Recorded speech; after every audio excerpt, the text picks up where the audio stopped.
Welcome to episode 61 of In Touch with iOS, a podcast that talks about iPhone, iPad, Apple Watch, Apple TV, and related technologies, plus tips, apps, and gear.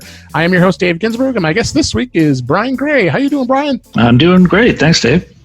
Glad you're back. I think the last time you were here with us, we were at the Jamf User Conference having some fun. We were.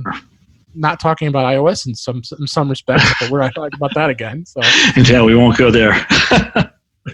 So this week's show is just before the WWDC, which is always the exciting time for Apple. They'll be talking about a lot of that stuff, so we're going to touch upon that a little bit, and then we are going to actually hit upon some of the news stories and then throw some Apple iPhone tips and maybe some other things we're going to think about. But I think we'll have some good lively discussion this episode, and I hope you enjoy it. So with that, let's if you want to, Brian, let's dig right into the news here. Okay. The first story caught my eye was Apple. Of course, hope everybody has. I shouldn't say of course. People have installed iOS 12.3. That came out a little while ago. Well, they actually released 12.3.1 because there were some bug fixes. Mm-hmm. And it should have been over the air update, which I think all of us, assuming have updated your device. I always update mine the day it comes out because I try to. Yeah.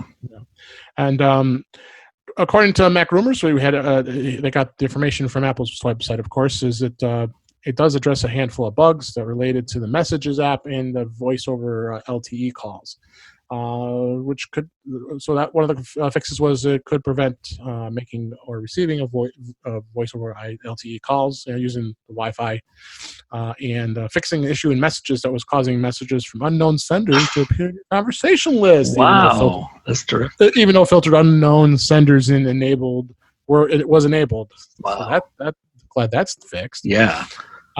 Fixed an issue that could prevent the report junk link from appearing in the Messages threads for unknown senders. So that did fix a couple. Yeah, do you get much junk in iMessage? Nah, not much.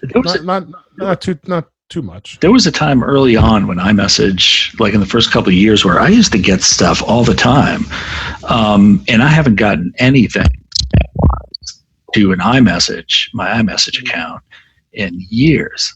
So they do a pretty good job of filtering if there's anything to filter out. But yeah, no, it's been the Messages app has been pretty good for the most part.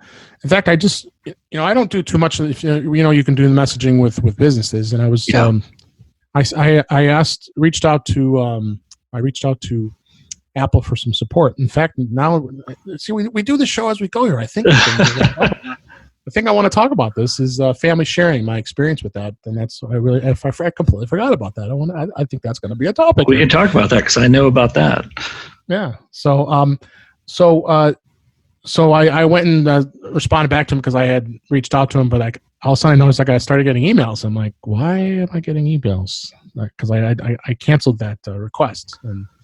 We're trying to reach you. I was like, okay, but then I remember that. Oh yeah, you can go on and you actually can send iMessage and your iMessage list. So I said you can close this call, but of course your advisor is waiting. It's coming in soon. Like, okay. Yeah, I did the just to try it when Business Chat first went live. There weren't many places that were doing it, but of course Apple was.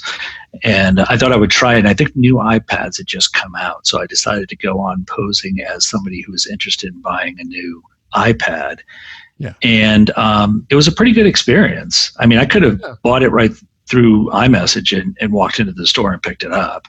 I didn't go that far, but it worked really well. I haven't really had a need for it since.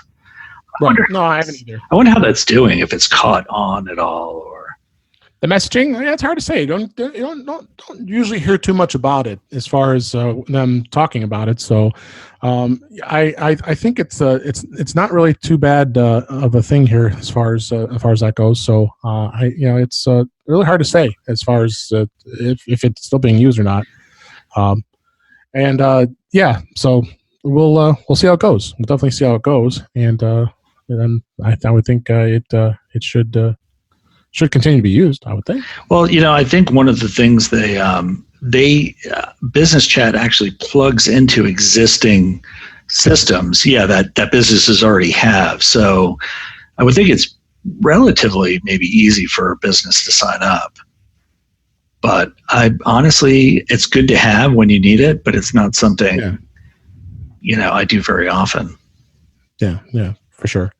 So, all right. The other article kind of related to 12.3.1 was there was an article on iPhone hacks. So we have a link to this, of course, in our show notes. If you go to our show notes, you'll find this. iPhone hacks has said that they found that improved battery life of older iPhones. Really? That is interesting. So then they said late last week, of course, it was released, and they did some testing on iPhone 5S, 6, and 7, and seemed to have improved after that 12.3.1 update. Interesting. And they have on the website some a difference of a few minutes with Geekbench 4 battery test results, and it looks like you're getting a little better improved battery capacity with the update. So interesting to see. And then their take was it was a small improvement. Well, for sure, it was definitely a small improvement. But whether it was a byproduct of something else or Apple specifically meant, or put something in to improve battery life, I can say that my iPhone 7, I don't have it anymore. I have a 10R now.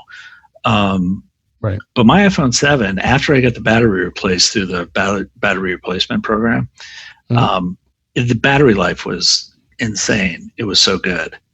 And I don't know if it was just because I had been used to it being so bad, but it was good. The 10R, I charged it last night for the first time in 3 days. So yeah. Oh, wow. It says something, yeah. Okay. Well, of course, I've talked about it before. I have the smart case on my 10s Max, and absolutely love that case. Love it. Is that the new one?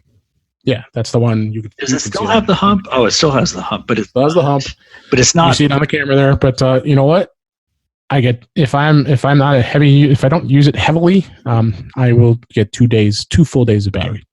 Interesting. Because right now it's sitting at. In fact, interesting. My iPhone 10s Max is saying it's at 73% the battery, but my smart case is at 72%. So I wonder why it's not charging. That's interesting.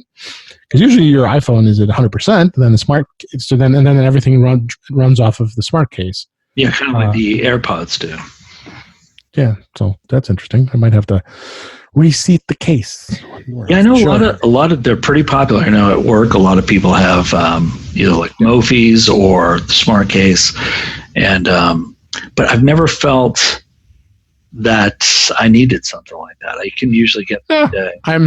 I'm a little crazy with when it comes to batteries and battery life. It's like, you know what? I'd rather have it. Yeah. No, I get it.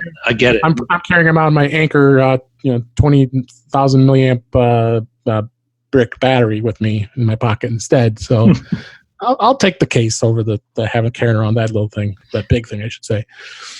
So that was interesting. And then the other thing that caught our eye, and I think we could probably sprout this off to a news story as well as discussion, is iPod Touch. When's the last time I said that in a sentence? iPod Touch. Still easier to say than iPhone 10s Max. Max, yeah.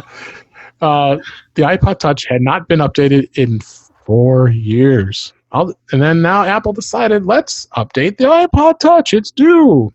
So what they did, this is we linked it in the show notes on Apple Insider.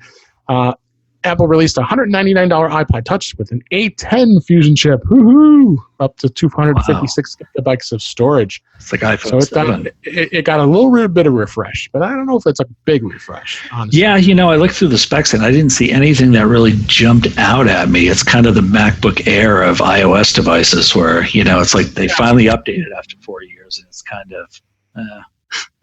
But yeah. It's one of those things that it has a very, very small market, I would imagine, because most kids get phones so young now, right, that iPod Touches are probably for people who want to give their 6 or 7-year-old, access to right. games. It's the cheapest iOS device you could buy. Yeah. So the connectivity is still low. I mean, it's got the Bluetooth 4.1. It does have 802.11 AC, which at least that's current. Still has the headphone jack. It's got good battery life. But the A10 chip is based on the iPhone 7. It still has a 4-inch screen and no Touch ID. Doesn't have Touch ID. Yeah. It doesn't. It's almost weird to look at it, and there's that old home button. It's almost I like, see that. Yeah. So they probably felt, oh yeah, I guess why do we need to put the Touch ID in there? Because I don't want to talk about rumors, but they had been rumoring that the Touch ID was going to be going away. So I hope not. I prefer Touch ID over Face ID. I'm not a fan of Face ID. Yeah, we've had this discussion. Yeah. I don't have too many problems with it. There's also, I'll actually link back to look at the article in for Mac Rumors. They did a really good review as well as video on it as well, and it looks like even the Geekbench testing is the multi-core score was 6,079, which is pretty good considering it being a small device. It'll start at 32 gigs of storage, which in most cases should be more than sufficient, especially if you have iCloud. Yeah, and if you have Apple Music too. I mean, why not stream it? I mean, obviously, you want to download music. If you're one that downloads a lot of music, maybe you want to bump it up to 128. Yeah. But the price does go up $100 on each one. So you're $299 for the 128 gigabyte, and then it's $399 for 256 gigabyte. Yeah, the pricing on this just blows my mind because for a device that's that old and people want to spend that kind of money on this, I don't know. I mean, if they had bumped the price down for the 32 gig for $99, and then maybe had a model that was $199 that also had like Touch ID or something a little more to it, I mean, I'd buy one of those $99 ones for my 7-year-old in a second. $100 for something that's it's crazy. Yeah. And I think this is the 7th gen iPod. See, I'm so used to saying iPhone. Yeah. iPod Touch that I think from what we understood, when things discussed at the WWDC, it's going to be the end of the road for iOS. So and then they've ended support on iPod Touches very quickly. Yeah. So they do. The 6th gen was at iOS 12. So I have this feeling it's going to be pushed aside when iOS 13 comes out. Well, I don't know how they can release something and then a couple of months later release an upgrade to the software and not include it. Yeah. That wouldn't be a good move, I would think. But I don't know what the projected requirements are for iOS 13. I would think it would still. Well, we don't know. That's I said. That's when we find out next week, and we'll be definitely watching, like we always do at our lunchtime. Yeah. For long lunch break on Monday morning. There'll be the conference on I believe that is June 4th, is it not? June. The keynote's June 3rd, I think. June 3rd. That was a day off. I'm not looking at a calendar. They used to be on Tuesdays. I don't know. Yeah, but actually, I'm glad it was on Monday. I like Monday better when they moved it. So, and of course, that'll be at isn't it the Steve Jobs? No, is it at the Steve Jobs? I don't know where it is. I didn't even. I started looking at this stuff. I don't think the Steve Jobs Theater is big enough to hold. Yeah, no, it's at probably in San Francisco. I don't think they do. Do they still do it at the Moscone Center? Yeah, I don't know. Maybe we should go on their site and look. It's so hard to find that information. I don't know where to begin. It might be tough to find it. We'll look and make sure we're giving you the most accurate information here. Yeah. So let's talk a little bit about WWDC. And we're not, I'm trying to stay away from the rumors more and more. It's hard for me not to read them, and I read them only because you have to chuckle and you still have to keep it in your mind. Yeah, it's a rumor. Everything's a rumor until it's what they used to say. It's always a rumor until it's pulled out of Steve's pocket. Oh, it's at the San Jose Convention Center. So that's it's in San Jose this year. Yeah, they've had it in San Jose before. Yeah, I think they've had to go that big because I think a lot of people coming. Yeah, it sells out in a matter of minutes, and they're charging these developers $3,000 to do it. So, what to expect at WWDC? Let's kind of go through some of the things here. First thing, obviously, it's a developers conference, as it always is every year. iOS 13 So that's the thing that we really look for. A lot of discussion was dark mode. I think that's definitely going to be a no-brainer because they've already brought that in on Mac OS and Mojave, which you and I both love. And the OLED displays in the new phones, it makes sense. Yeah, the phones, hard to say, but I mean, I think they also mentioned better iPad multitasking. That's potentially a possibility. That's the thing. A lot of times in the keynotes, they don't go through a lot of details as much as they could. That slide up that has like all the million features, but they don't actually talk about all of them. But sites are usually good about grabbing a shot of that slide. Yeah, I do a screenshot of that slide that always shows, look at all these new features. And some of them are really great, and other ones are like, That's why they don't talk about it. Yeah, exactly. It's like we just threw that in there to make it look like there were a lot, So, surprising Siri will probably be improved. That makes sense. I would hope so. But they're also talking about possibly merging Find My Friends and Find My iPhone into one app. I would love that because we use Find My Friends and Find My iPhone a lot at my house. Yeah. So that's that would be convenient. That's smart because it's just such a pain to have both those apps in place. So that would be good. So that's iOS 13. Mac OS 10.15 will be out, but this isn't a Mac show, so I can't expect that there's going to be a whole lot of new stuff besides the Marzipan apps. That they're potentially talking about the crossover between iOS and Mac OS with developing. I don't think they're ready yet with that just yet. And then the Watch OS 6 will probably more than likely come out. Of course, more watch faces. No surprise there.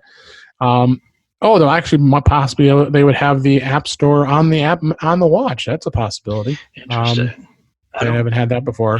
Yeah, I don't know. So maybe we're going to start. I mean, it's due. I think when the watch first came out, they were really looking at everything should be on the iPhone. You go into the watch app on the iPhone and that manages it because it's it's hard. It's hard to manage it really on the watch. But I've done plenty of presentations and discussions about the Apple Watch before, and I absolutely love my Series 4. I think it's a great watch. So that's great to see. And then this happens. This is going to be awesome because I've talked about recording apps on the watch. The voice memos app will actually be on the Apple Watch. Yeah, I've heard that. And then the Books app, well, that's going to be interesting. Audiobooks. Okay, I was going to say, how are you going to read a book on the Apple Watch? Audiobooks would be great. Audiobooks, that'd be great. And then if you have your AirPods, or if you have the Beats, the new Beats earphones, which those are nice, really nicey, but they're really expensive. Yeah, but they are good. And then probably some new health related apps probably out as well. That'd be interesting to see if they incorporate that. But you know what? With the Apple Watch, health has always been a big thing when it comes to that. It definitely is something that is here to stay when it comes with the watch. I think it's a great thing. I'm using it for tracking things for my health. My wife is using it for tracking her things, her workouts, and all the workouts I do, and my walking. And like we mentioned before with Find My Friends, you also can be in competition with each other with the health app, and their steps are with each other, which is kind of fun. And so they've really come a long way. So I think they're really just slowly moving toward, just like with the iPhone, how they wanted to separate it from iTunes, so you didn't have to plug it into your Mac. I think they were trying to separate the watch from having to pair up to an iPhone and have it be its own independent device. Now also the complications. There's going to be some more complications, of course. They'll be adding to that. So that's my favorite part of the watch. Yeah, I my too. I have my things up on my display. So, I have the timer. I have my health. I have the stock because I have to depressingly look at the Apple stock that's dropped $30 in the last 2 weeks. Ouch. But hey, you know what? I'm in it to win it. See what happens. For the long haul. So and then as I mentioned, the watch faces. There'll be so many other watch faces. I just like the infograph. I don't go off the hands, and I like that one the best. I don't change them out. I should just to mix it up. I like to mix things up a little bit. I'm surprised that Apple hasn't opened up a watch face store. Me too. You That is interesting. Because I would love to see some, and I know, the Hermes, or however you pronounce it, they have their own face. Hermes, that's right. Nike has their own faces. But imagine if like a company like Swatch, made watch OS faces. That'd be cool. Or even Fossil. Fossil is big too. Which I think Google owns Fossil now, don't they? Really? Yeah, I think they bought their watch division. Yeah. Interesting. But, anything else it was on your wish list? You being a developer, and you've got that mindset. Yep. We both have our developer accounts, and you at least do some things. I don't do anything, and I have a developer account, which is, of course, I ask myself that every year while I renew it. It's good to have. Because it's good to have, because I want to be able to. $99 a year for what you get access to. It's worth it if you're into it. My wish list is very short. There's really two things that I want to see. I would love to see multi-user on the iPad. Yeah, I think they mentioned that. Multitasking. Well, multitasking, but I want multi-user. Oh, yeah. I didn't think of that. Okay. And just because we have an iPad that the kids share and I share. Sure. For instance, the other day I let my son use my iPad to make stop motion videos of his Legos. And next thing I know, I'm looking at my phone and I'm getting responses from people that I never sent a message to. And my son's in there texting people in my iMessage list. And it was just, it was a disaster. So, we'll talk about family sharing in a minute. We should solve that problem. But that would be good. Multi-user for an iPad. The other thing is messages. I would love, and every other like SMS app on Android and everything has had this for a long time, and the ability to archive messages. Sure. Because I don't want to delete them. I just want them out of my list. Right. So it's either delete or because they never had an archive so option. Especially since now they have it in the cloud. When you archive, just let it sit up in the cloud and it downloads it if you need it, or if someone sends you a message from that thread. Right. I would love to see that. I would love to see. Why aren't you on their developers team? Jeez. Sorry. No, I said, I asked you, why aren't you on their developers team? They should be coming up with this stuff. It's one of those things that seems so obvious. And, iMessage is, I don't know if, they put so much time into really what I think is stupid things like Animojis, which are novelties that are fun for 5 minutes, when they could have used that to maybe, how hard would that be, Dave? To create, to archive it. How hard would that be? They archive other things. Email is archived. Archive messages. Everybody lives in messages now. It'd be something like be interesting. Who knows? Maybe they'll surprise us on Monday and something will get announced. I want on the top of the list I want to keep an eye on when and the other thing is being able to give names to group SMS messages. I thought you can only do it with iMessages. Oh, iMessage. SMS. With SMS, because my brother has an Android phone, so anytime my family sends a group message, it defaults back to SMS. Right. So, and now I have, I would love to be able to keep track of the conversations with, a title, so I would know what they were. So that's my wish list. It's not very long. It's actually not very exciting, but. And if I didn't mention the iPad stuff here, I might have missed it. But if I did, my apologies if I repeat myself. I'm just going to say it anyway. It's a podcast here. Hey, we want to make sure I get the information to you guys. Better iPad multitasking. They're going to improve it by introducing a floating panel feature that gives users the ability to move windows freely. Because that is similar to how it works on Mac OS. So I like that. If they do that, that'd be do that right now with the multitasking, where you have like the side apps that you could. No, but it's not like a Mac window, a Find window. Yeah. And this one is interesting too. You've got Luna Display, which I have, which I love. It's the little adapter you plug into your Mac, and you can make your iPad into a second screen. It's fantastic. Yeah. You also have Duet Display, which is too. So the software-based sharing. I of course have both because I'm crazy. But they're not terrible. Those two services are not terribly expensive. But if Apple decides to make iPad as a second display of it, and again, this is a rumor, so I will share this one. They're saying it's a feature called Sidecar. lets you use the iPad as a second display for a Mac wirelessly. So that's going to be interesting to see if that works. Because, I mean, like I said, with Luna Display, you have that little USB-C thumb drive size device that plugs into the Mac that drives it. And honestly, I think Luna Display is a much more efficient service than Duet is, because Duet's all pure wireless, whereas Luna Display has its own little device that is still wireless, but it's got a dedicated device for it. So my guess is Sidecar would be limited to recent iPad Pro units. Yeah, very possible. But it's a great idea. It's. Do you remember what did they call it when Apple steals ideas from smaller developers with the whole Watson Sherlock? They got Sherlocked. So it sounds like Duet and Luna might get Sherlocked on this. We'll see. They did also mention potentially improving Safari, or Safari on the iPad will now automatically load the desktop version of the site, that's pretty cool. That's long. But iPad for sure, I can see that. iPhone, mobile version's fine. Yeah. And they also mentioned here too is they finally the new volume HUD.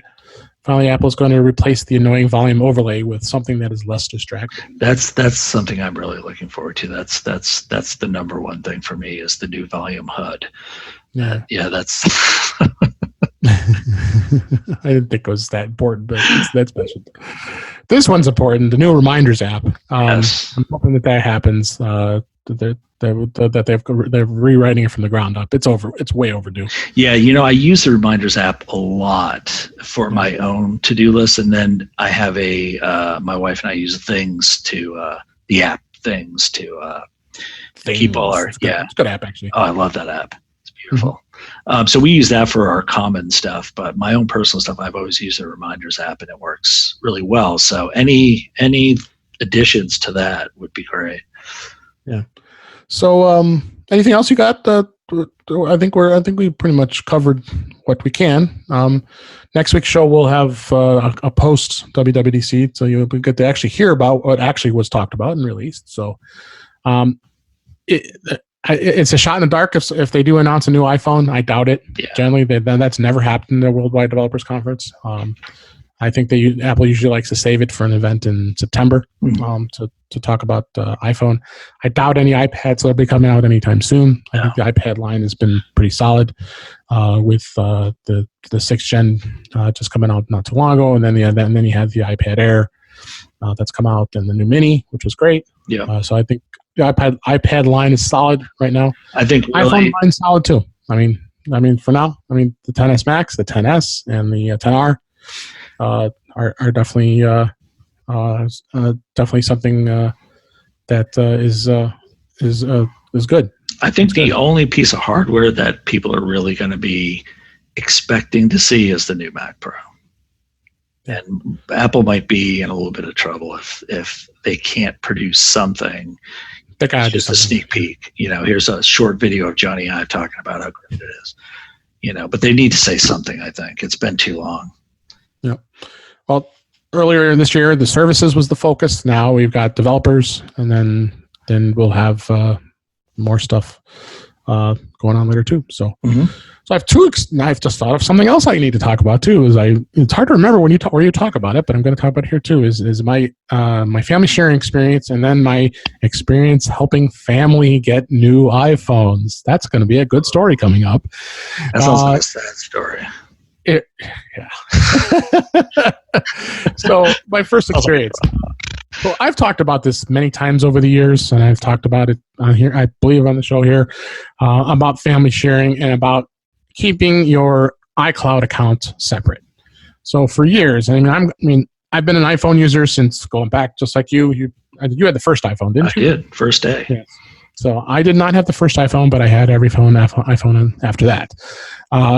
So it wasn't that crazy to fork out $800 for an iPhone. So, but one of the things I was what I was trying to do is, it's such a pain. He still has it. He's showing his iPhone.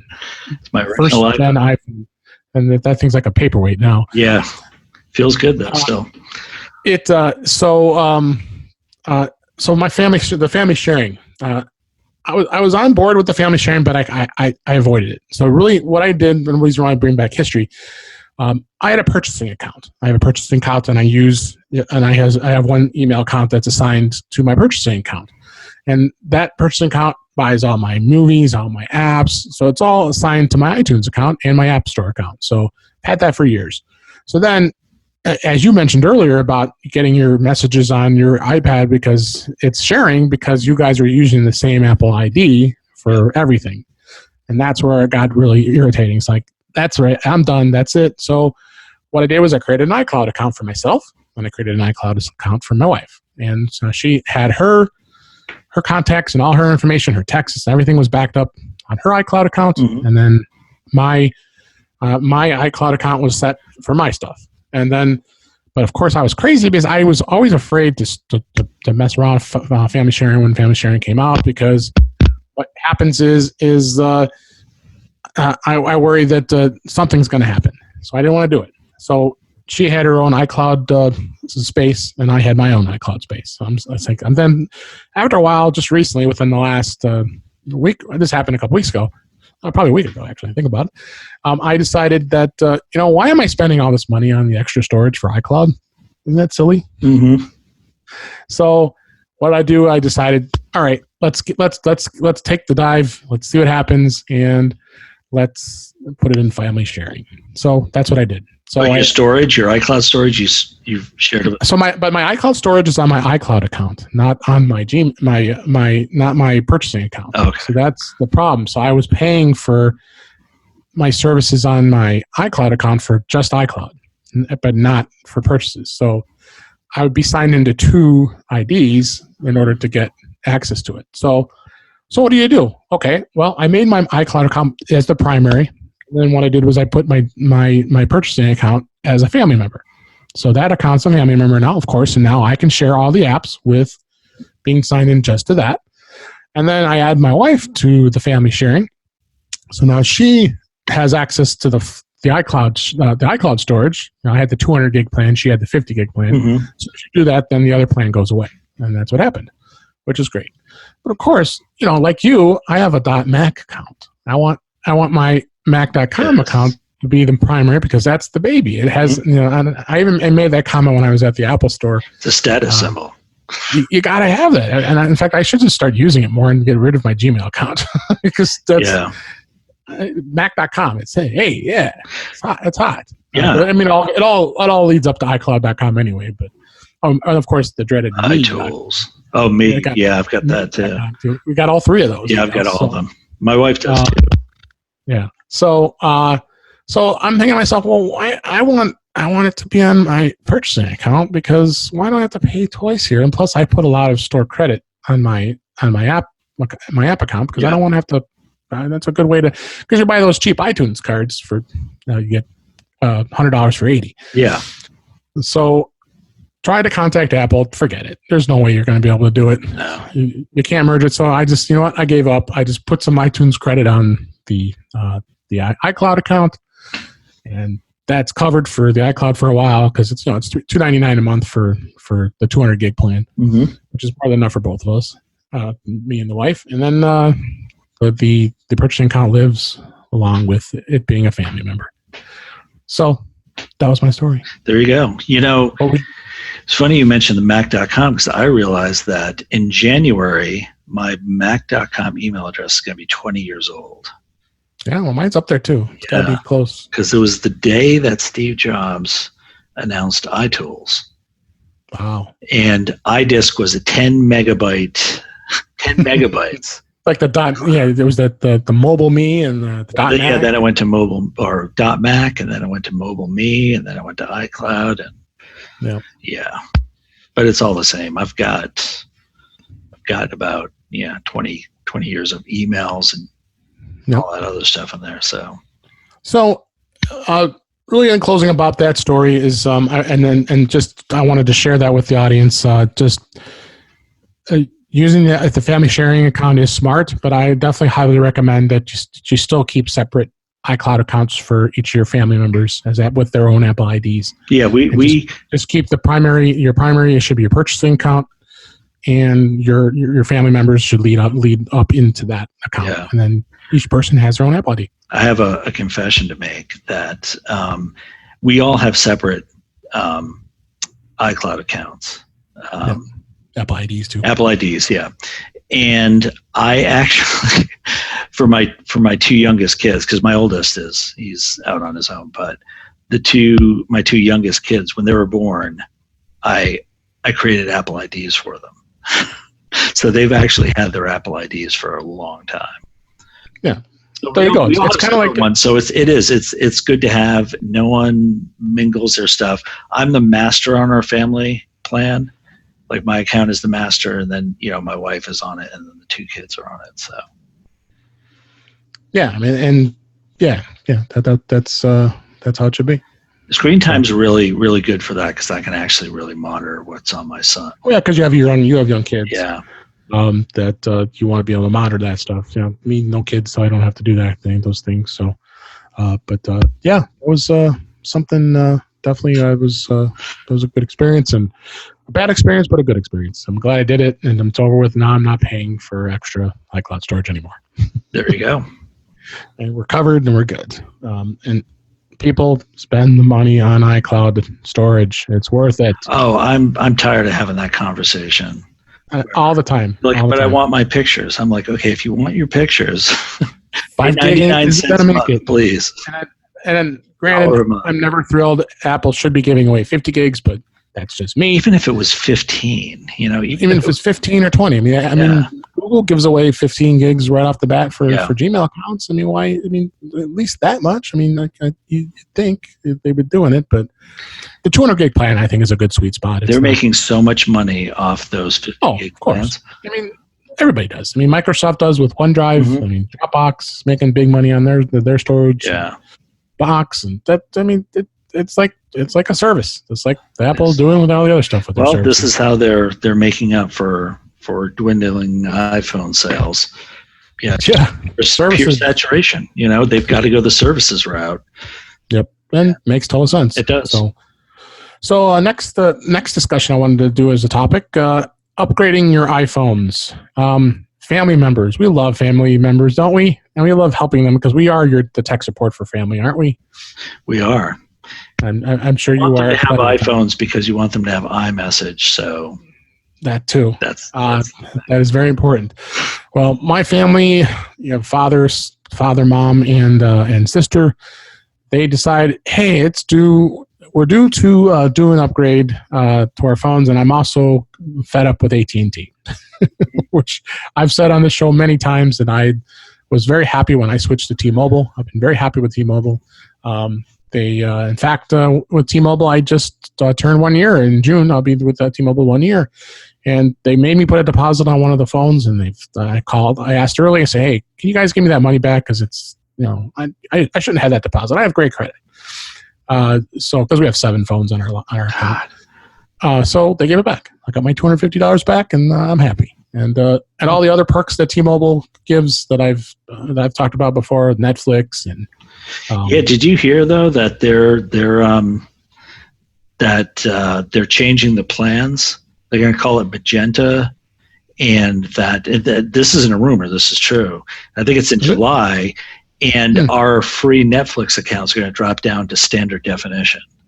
Well, it always has. Mine standard. They only pay for standard definition. I pay an extra $3 a month for HD. Okay. That's always been to me like they were talking about the actual plan on your TV. Yeah, this is for Netflix. Mine's not standard definition. My Netflix. Well, no, my Netflix is HD. Yeah. They're paying Netflix for me through my T-Mobile bill. Mm-hmm. So they pay the credit they give you, and then I pay them an extra $3 a month to cover it to being HD. Okay. So that's how I work it. So I think most people do that. I'm confused because I don't, and I get HD. So you might want to check that. Well, we could talk offline about that, but that's what I know that for a fact because I look at my bill every month very closely. Oh, I do too. So anyway, and I was not surprised about my father wanting to switch. My family. I mean, I asked them how much data do you think you use in a month, and they asked AT&T this, and they said they use 1.5 gigabytes of data between 3 of them per month. Can you imagine that? Impossible. I would be. There's no way in my right mind. I'd probably use that in a day. How much do you use a month? I mean, between all of our phones, I mean, no, just you. Yeah, just you. Oh, just me? I probably average 4 to 5. Yeah, that's about what I do. 3 to 5, maybe, depending. But most of the time, we're on Wi-Fi. Yeah. So you got to decide. I have to help them decide. What's the best way to go about this. So there were 3 phones. There was an iPhone 5 involved. There was an iPhone 5S and another iPhone 5S. So pretty old equipment. And they got their money's worth out of it because they bought them like 6 years ago when they first came out. So they can't complain. They got good money from it. First thing I wanted to say is, maybe it's just best to go to Apple because I don't know. Apple should be able to handle the transferring of a carrier. I would have thought. So we go over to the Apple Store, and then of course the guy at the Apple Store tells us, "Oh no, you'll probably get a better deal at T-Mobile. You probably should go over there." And so he's like telling us not to buy the phones at Apple. And I'm not on commission. You're probably better off to go to T-Mobile. I'm like, all right, fine.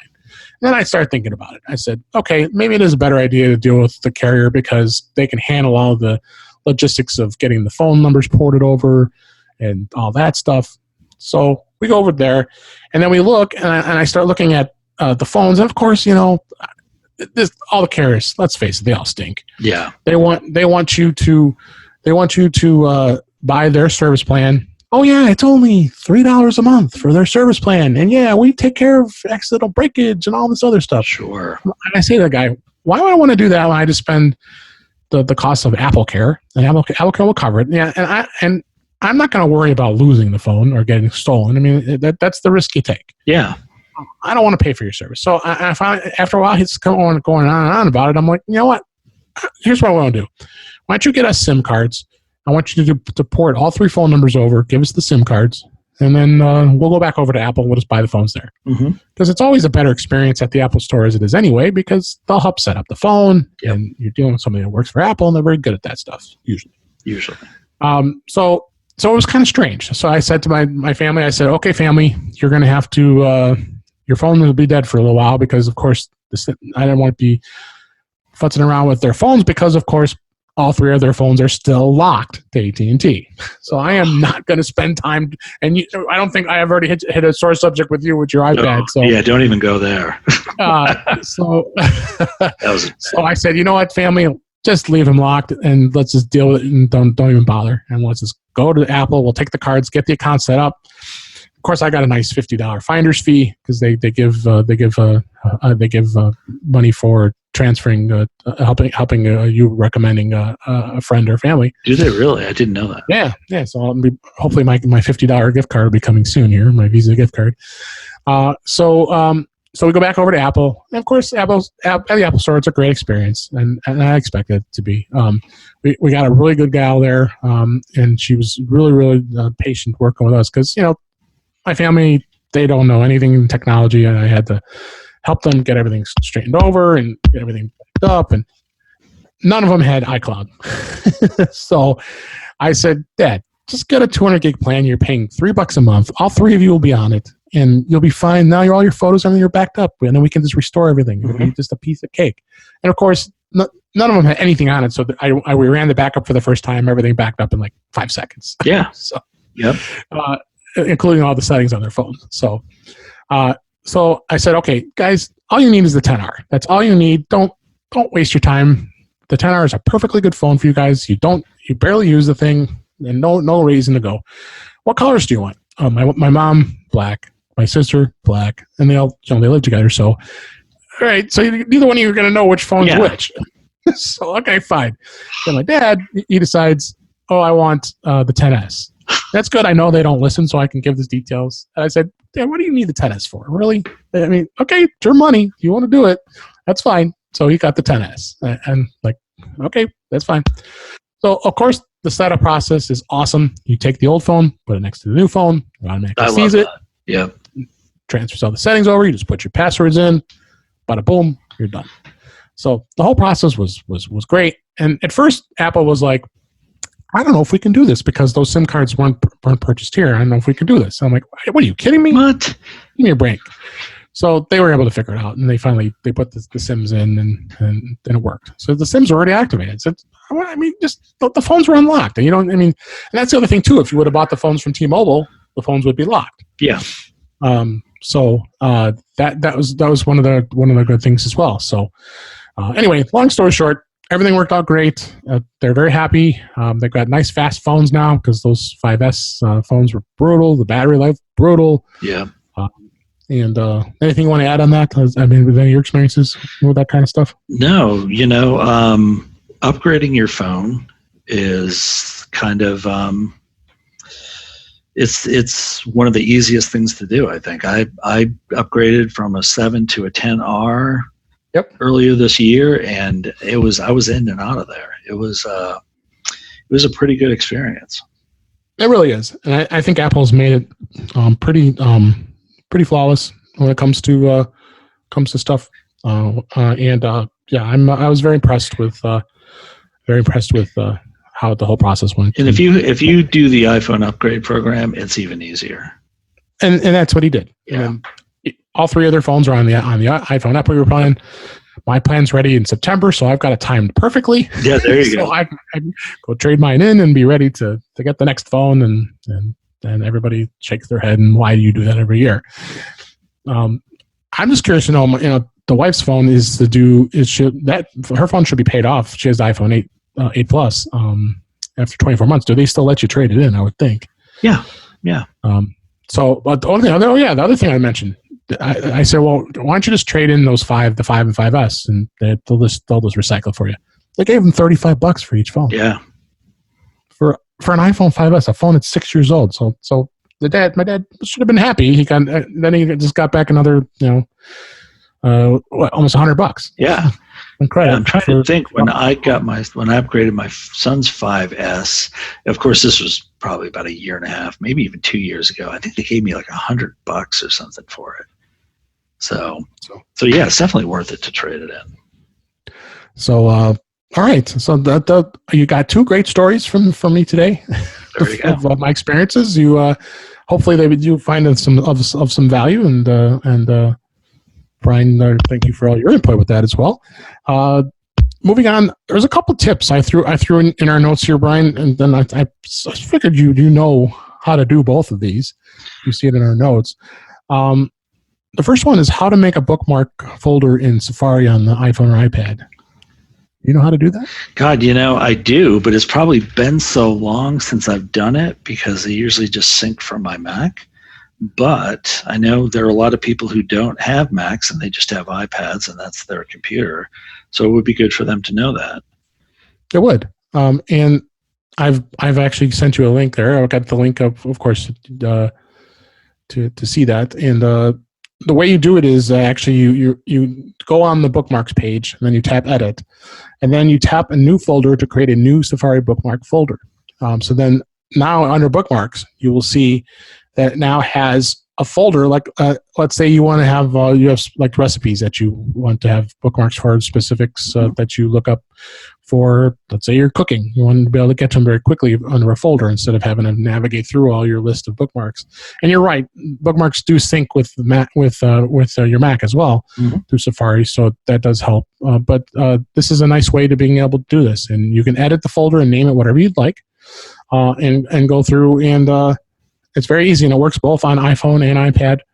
And you can reorder them if you want. I mean, because you know how you can take the bread box lines and drag it up and down and bring it up wherever you want. Yep. It's a great tip in understanding how to do that. And then when you go into the share sheet, when you want to add the bookmark, then now you can navigate right to that location. Yep.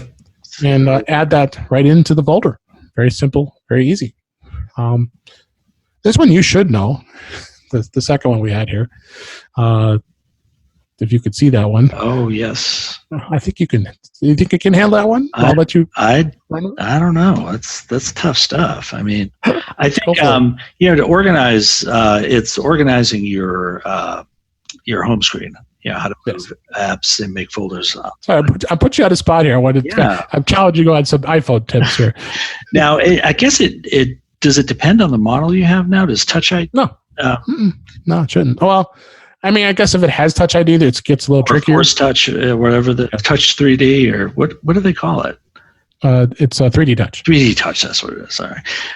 Really, you just press and hold on a icon until it starts jiggling around, and you're going to see there's a white circle with an X in it that appears in the upper left corner. You just take your finger and you just drag it. Now, the home screen on iOS devices kind of has a auto arrange type of thing. So if you drag an icon to the left, the icon that's on the left will slide to the right. So it's almost like those old puzzles where you kind of had to move the number around and get the numbers in order, Yeah. So that's really all there is. Now, if you want to create a folder, then you would just drag one icon on top of the other, and it'll create a folder, and it'll prompt you, not really prompt you, but you'll be able to type a name in for that folder. Yep. Or iOS will give it a smart name. Say if you're dragging Microsoft Word onto Pages, you might get a folder that's automatically titled Productivity, for instance. Right. Or if you're dragging a photo app onto another photo app, it might say, photography or photos or something like that. And on the iPad, and I think you can do this on the iPhone as well, if you start dragging one of the icons and then touch any of the other icons, they'll kind of all group together so you can move multiple icons at once. Right. So thanks for putting me on the spot, Dave. You figured it out. I knew you would. There you go. I should get a job doing this. I think we answer these questions pretty much every day with our IT professionals, and they always are coming to us asking questions. Why isn't our phones working? And how do you do this? Always the good one. The good one today was my Outlook is really slow because our company uses Outlook, of course, and many companies do. It was just slow. It just kept loading slowly. I said, okay, check this, check settings, and maybe this will help you, or maybe this will do a hard reset of your phone. I've mentioned that many times. But all else fails, uninstall the app. Yes. Yes. And sure enough, it worked. There you go. When there's a bonus tip for today's episode. Whenever all else fails, if an app doesn't behave the way it's supposed to, delete it completely from your iPhone or your iPad. Go to the App Store. Download it back down. With PCs and Macs, it's always reboot. With that's our answer. The app to reboot, install it. Yeah. Did you turn it on and off again, like an IT crowd? Yeah, exactly. Hey, it works. So there's your bonus tip right there. So a couple app picks. I don't know if you had an app pick, or if you. I'm putting you on a spot on this one. If not, we can just talk about this one that I put in here. Go ahead. I'm going to kind of look around my home screen here. The reason why I picked this app is GarageBand, and GarageBand for iPad is unbelievable. Have you used it before? Yes. On iPad, holy cow! Fantastic. I got another experience. I'll be short with this one. Today at Apple, which is the greatest things in the world that Apple has done. You can go to the Apple Store and be able to learn anything you want in a 30-minute session. And I looked out this past Sunday, whereas I got to the store and I was the only person that signed up for the session. So that was great. I got a one-on-one session on how to use GarageBand. So I find it to be just amazing. Being a music machine, I learned a lot from using it. Being able to add things here. So here I got a song here I can play. Putting hip drum machine and hard rock, a hard rock guitar and drums, and being able to go through, and it's just amazing what you can do with it. Highly recommend checking it out. It's free, right? It's absolutely free. Yeah. That's the other thing. This app is free. And I know. Even when I press a chord, it's pretty amazing. It is an incredible time suck too, because it is. I could sit here for hours playing with this. Oh my gosh. Yeah, I started playing with this, and it's 3 days later, and I realize maybe I should put it. Here's a little acoustic guitar here, so I wasn't hard rocking everybody, and I can do I'm just typing the chords, and I'm no musician by any means. This sounds pretty good. It does, and I've actually created ringtones. Yeah, that's the other thing we talked about. Yeah, creating ringtones, very easy. You can bring all these different instruments in play. Your voice, you can speak. Yep. I use it to edit this podcast. I mean, I use the Mac version of GarageBand to edit this podcast, and I've been. That's why I wanted to go, is I really wanted to learn more. But I also want to learn, see, who knows, I can come up maybe with a new theme song or some different music I might want to be creative with, and you never know. But so Apple GarageBand, who knew? It's free. Get it on your iPad. It's available on the iPhone. And in fact, I put it on my XS Max. It's pretty gosh darn good on the XS Max. I'm able to go and do the editing on there very easily on my iPhone. So it can be a podcast studio for you. It's just an endless thing with sound and music and being creative and all that stuff. So yeah, it's a great app, and it's free. Let's see. So if you don't have anything, that's okay. No, actually, I do. And I don't really think of this as an app because I don't use it all the time. But do you have AnyFont? Yes. AnyFont is great for if you use a lot of writing apps on iOS, whether it's like you're using something like Ulysses or Drafts or one of those apps where you can actually install custom fonts. Mm-hmm. The AnyFont app will actually let you select multiple fonts, right, and put them into configuration profiles that will load under profiles, and they'll be available to those fonts will be available to all of your apps. So I have a bunch of fonts stored in my iCloud drive. Okay. And when I get a new phone or an iPad or something, I just go and create those configuration profiles, and I've got all my fonts there. So AnyFont, I think it's free. It is. Yeah. I've got that. It works great. I mean, you have it on your iPhone or your iPad. Yeah. I've got that too. That's a great app. We'll definitely have a link to both of our apps in the show notes. And definitely, I'll also link to Today at Apple. You definitely should check out the session on GarageBand. I think, and any sessions. I might take my kids to that. I think they'd like that. You should. And they're only half-hour sessions, so they're not terribly bad. And you can make. I talked about this on previous shows. It's just go in the app, the Apple Store app, and just reserve. You just look to see what's available, and so if something of your interest is there. And I was interested in, there was some actually sessions on podcasting, and but of course it was down at the downtown Michigan Avenue store in Chicago, and that can be very challenging to get down to. So I was bummed I missed them, but they'll have other sessions. But even the local store has tons of great sessions, and I think Apple's done a great job. And I've talked about that before. So before we wrap things up, I wanted to mention MacStock. I wish you could come to MacStock, Brian. I wish I could too. I heard Dave speaking there. I am speaking there for the fifth year. Fifth year, and I've talked about this many times, and I wanted to check out a lot of great things happen at MacStock.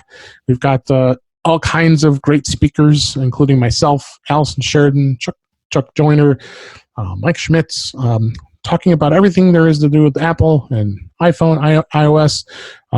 David Sparks and company is going to be there for the Mac Power users. He's going to record the 500th episode of Mac Power users, which is pretty awesome. I'm sure that alone, Brian, you're going to miss that. I know. God. And just endless amounts of speakers. We also put together this year the MacStock Film Festival. Wally Trzynski, who's a amazing videographer. He's based in Canada. He's coordinating a video check where you actually can submit a video and be able to we can be able to watch it, and it's really a great time. And there's so many other great speakers. I can go on and on, but I want you to check it out. It's if you go to macstock2019.com, and if you use the offer code intouch, you get $70 off of the regular price of $249. $70. That's a lot of money. we give you a great deal. Yeah, that is a good deal. So you're going to have to talk to wife. Maybe you could come, Brian. You don't know. When is it again? It is July 27th and 28th up in vacation. Woodstock, Illinois. Yeah, that's right. You have vacation. That's the hard part about the conference. A lot of people take vacations. July's a tough month, yeah. It's tough for a lot of people. But I'll have to plan accordingly next year. Plan. Yeah, maybe we get you to come on next year. But please come check it out. It's a great conference. And again, use the offer code INTOUCH at checkout, and you could save $70 off the regular price of the conference. And the links will be in the show notes. We really appreciate that. Brian, really appreciate you being here today. I think we had a lot of fun to be here, Dave. Thanks for asking me back. Yeah, this was a lot of fun, and a little different than we were sitting squeezed next together at a hotel room. Yes. I have a lot more space there. I have a lot more space, and I'll know next time not to do that, and find a table of some sort. It was fun. That was our first, your first experience doing a podcast. Yeah. This is now your second. So, so I really appreciate that. And if you need to get a hold of Brian, you can you reach out to me, and I'll definitely pass on any information if you want to ask anything about Brian, unless you want to share anything else, Brian. No, I think that's it for me. All right. Let me bring up the notes. We'll close out the show here. And that's a wrap for this week. Please send your comments, questions, and suggestions to our email address, feedback@intouchwithios.com. You can follow us on Twitter @intouchwithios. You can subscribe in your favorite podcatcher, including Apple Podcasts, Google Podcasts, Stitcher Radio, Spotify, and TuneIn Radio. Or better yet, go to our website at intouchwithios.com, where all the links to all the places to listen are there. I'm Dave Ginsburg, and you can find me on Twitter @DaveG65. Again, Brian, thanks for joining me today. Thanks for having me, Dave.